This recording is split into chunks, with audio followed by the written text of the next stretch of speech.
Good day everyone, especially to our instructor, Sir Jomel Acabado. I am John Vincent Calano, Criminology student, second year Alpha. Together with my subject, Mr. Arellano Alvin J. Today I will perform and demonstrate rolled and plane impression. Always remember the basic rule in taking fingerprint.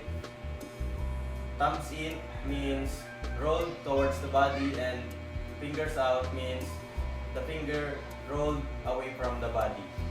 The material needed in this activity are ball pen, gloves, stamp pad, and especially the fingerprint card.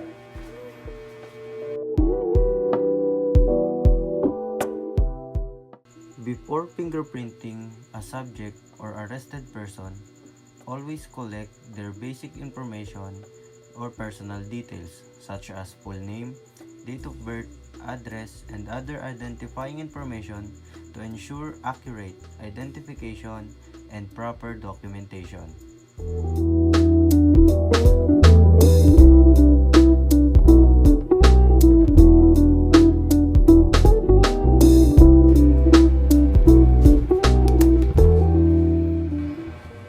Now I will perform rolled and plane impression.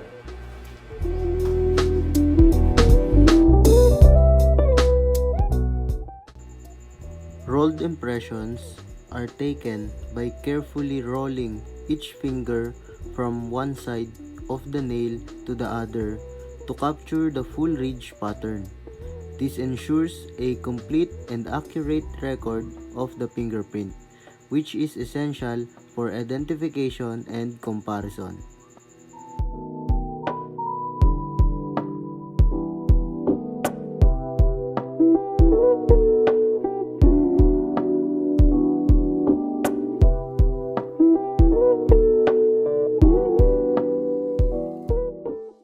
The thumb is always rolled differently than the other fingers.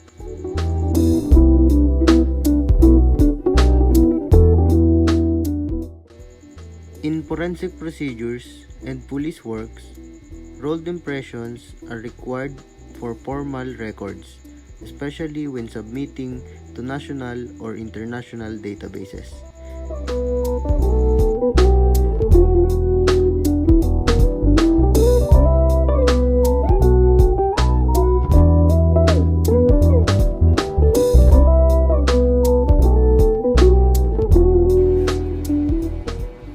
Now, plane impressions are taken by pressing each finger straight down onto the fingerprint card or scanner without rolling. They are used to verify the accuracy of rolled impressions and to ensure the correct order of fingers. They also serve as backup prints in case the rolled impressions are unclear. That's all for my demonstration. Thank you, Sir Alvin Arellano, and thank you, Sir Jomel Acabado, for this activity.